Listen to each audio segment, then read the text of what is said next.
Good afternoon, ladies and gentlemen. I'm going to take a look at what we are doing for today with civil engineering. The first thing I'm going to do is play for you this Project Lead the Way Commercial Foundation PowerPoint presentation. And then I'll discuss a little bit about what you can do for homework for the class to make sure that we are moving forward today and not backwards. This PowerPoint presentation is not too incredibly long and fairly useful. You'll probably want to use this PowerPoint, which can be found on Schoology, to actually help you with some of the homework for tonight, because you could just take a snip of some of the things that are in it and insert it right in there. So maybe pay attention to where those items are as we go through. This is overall what is in this presentation, so I'm just going to move forward a little bit. This is the whole purpose of a foundation. We're looking to provide a surface for the entire building to sit on. It's going to transfer the load of the building to the soil, and it's going to keep that building anchored in its place. This is actually the second time in the course that we've seen a PowerPoint presentation on foundations. And some of the slides are exactly the same as the first one. For example, the last slide we looked at was exactly the same, and this one is. This is what you need to consider when you're going through and doing it. One of the things, you have to be able to support all of the loads.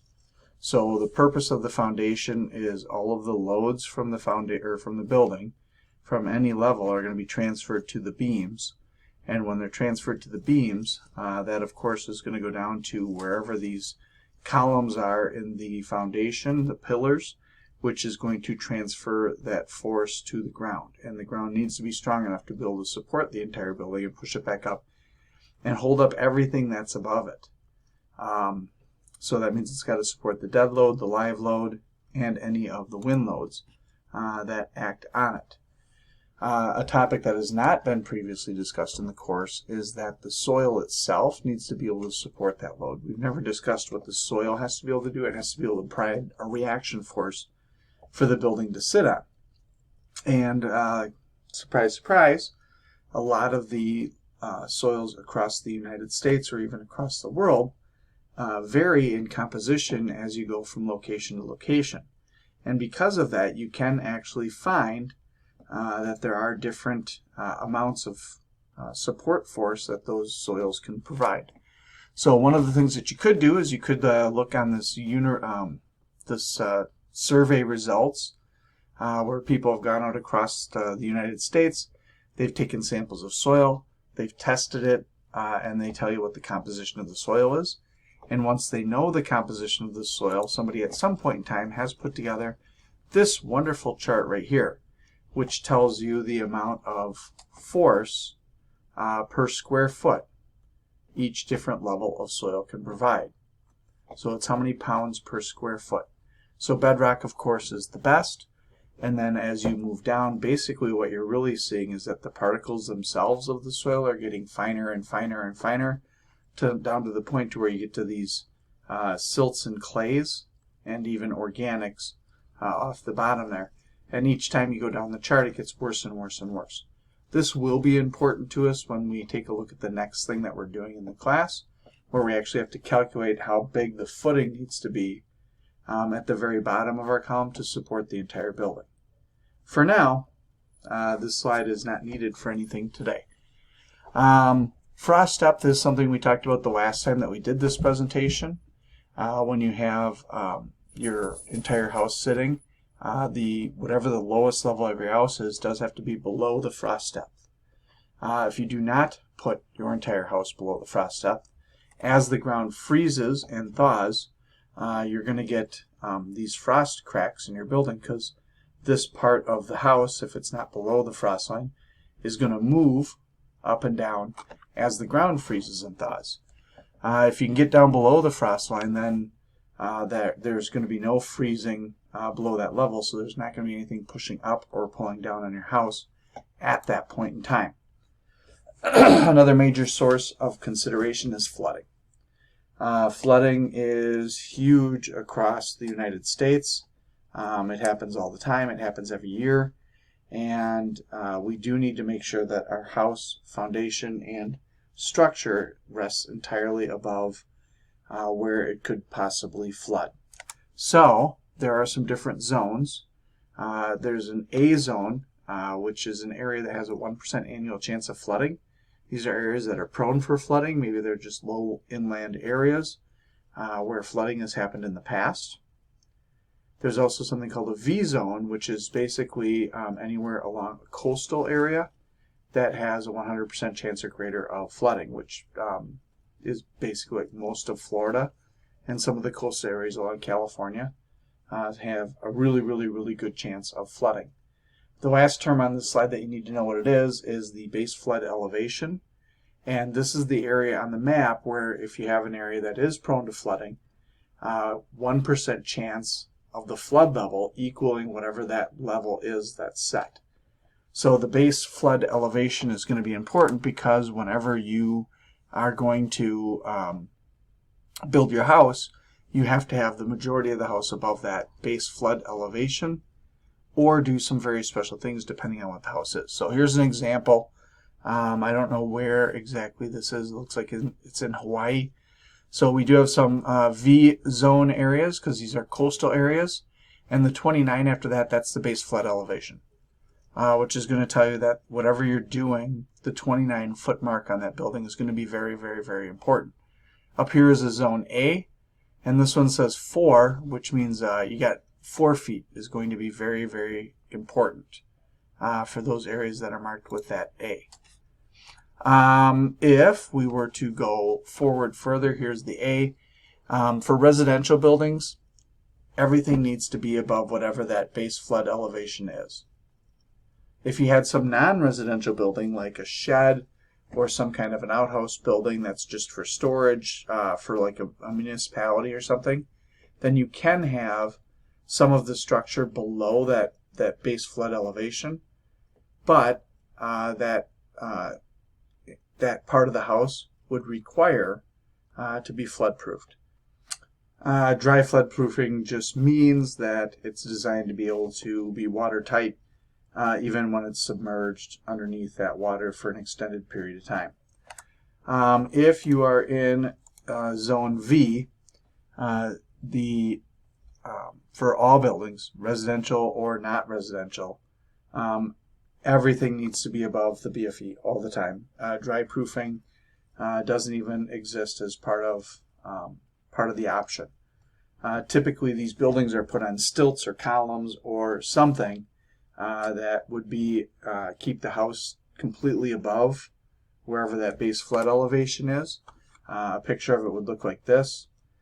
Usually water is allowed to freely move in and around these columns or pillars so that the entire structure that's livable is entirely above it.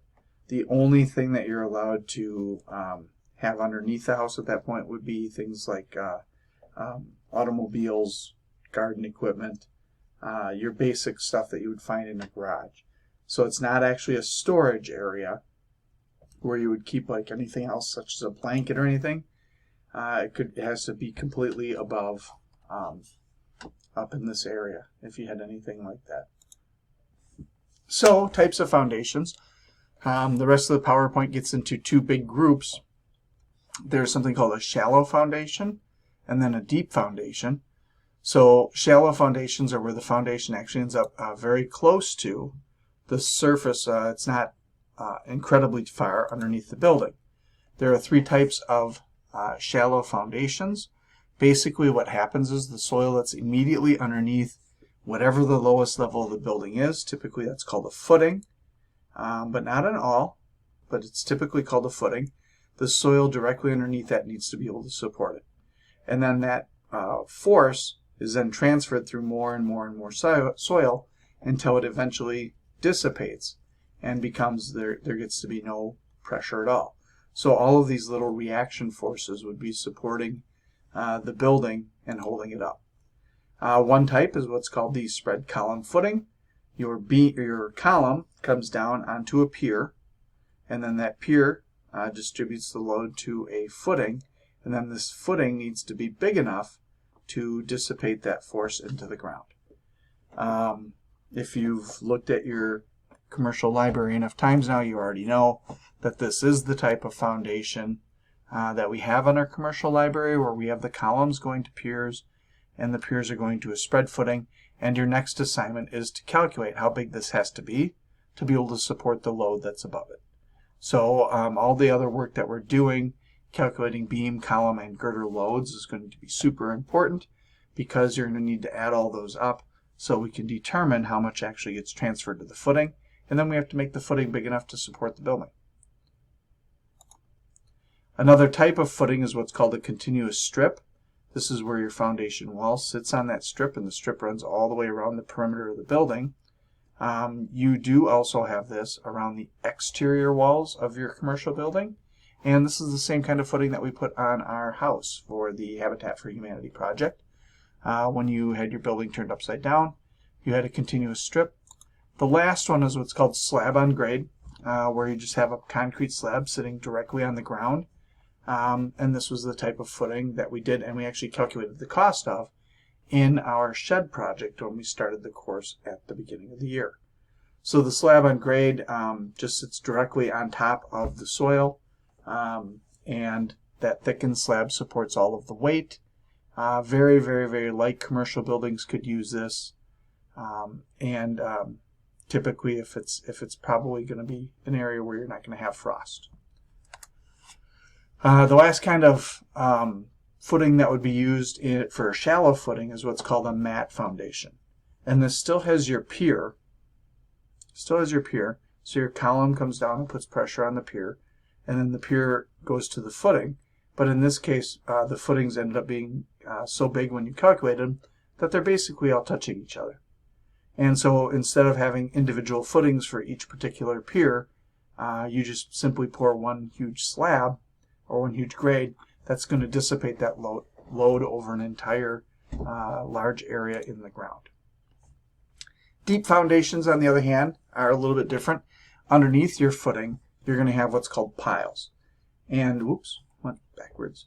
The piles are going to drive these long, huge, typically metal, driven columns down into the ground. And as they go all the way down, the idea is to get to where there's strong soil. Even if there's not strong soil, there's going to be so much force acting on these that the footing isn't going to push down into the ground. There's so much force from friction that helps with the up reaction force. So not only do you get the reaction force from the soil that would still be present where it's dissipating through the soil, you get up reaction forces on all of these piles that are driven down into the ground. So it kind of looks like this when you're looking at it. Here's your column. It goes to your pier. Here's your footing. And then you have all the piles underneath that work to help support the building. And it's not so much that these individual piles support weight, but that there's so much friction on them that they can't move through the ground anymore. This is kind of a simpler version of a pile where the soil quality is a little bit better. It's cement typically, and then even though you have your footing area, the pile itself also has kind of a larger footing area that improves how it transfers the load to the ground. Why does a foundation fail? A foundation can typically fail because of punch through, where the force coming down is so great that it goes straight through, or it's put above the frost line. Cement does not do well with bending. Cement does great with compression. So if you have ground force pushing up from frost and a downward force from your building, then that cement tries to bend and ultimately it's going to crack and break. So that does conclude the PowerPoint presentation. In the Lesson 3.2 folder, if I go there and go down to Commercial Foundations, the next class period that is due, it's a very simple assignment. When you go through and look at it, you are supposed to take a look at each type of footing and then describe the usage of that footing. So maybe the type of building you would use it on, or the type of soil, or basically you're demonstrating that you have an understanding of where you'd use that footing if you're going to be using it. Over here in this box, you're supposed to have a diagram or sketch. You could just simply go to the PowerPoint presentation and snip it using the snipping tool right out of there, and then put that picture into this box. Or you could search the internet and you could find a picture of the continuous foot, and you could copy and paste it and put it into that box. You're going to go through and do that for each of the footings that are present, and once you have that done, you could work on anything else that you would need to work on for the course. Don't forget to answer the questions, because in this case, since this is such a simple assignment, I do want you to try to answer these questions. I'll take a look at that in the next class when these are due. Other things you could work on for the course, you could work in Revit and do anything that you haven't done so far. We always have work in Revit that you can do. I would recommend making sure that you have your internal, external beam calculations done for your library, and your internal, external girder calculations done for the library. And once those are done, that you would have a picture of those posted in your project book, so you can use them the next time that we have class. You will need some of the numbers from those calculations.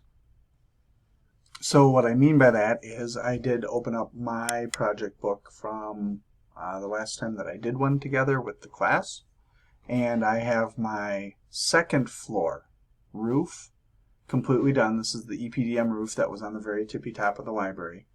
I just went through that 3-2 assignment and I uploaded all of my work. Another way you could do this is you could have this on a piece of paper, and you could just take a picture of the piece of paper and import your work that way. But once I did that, I do have, let me scroll up a little, a couple of beams that I have selected from that time that I used in my project. Alright, so something I'm suggesting that you do for work today is make sure that you finish this part of your project book, where for your green roof, you want to make sure that you add up all of the materials for your green roof, and then you want to calculate what the live load is, and then make sure you put all that information into the spreadsheet that I gave you for the course, so you can have your internal beam done and something selected for your internal beam, your external beam done and something selected for your external beam, the interior girder and the exterior girder. And then to do the same thing for the second floor. The second floor, it's just the floor, you want to make sure that you have your internal beam completely done, everything passes, everything's green. Your exterior beam completely done, everything passes, everything's green. Your interior girder, everything passes, everything's green. And your exterior girder, everything passes, everything's green. So if you do not have this work done and updated in your project book, that's what you could be working on today.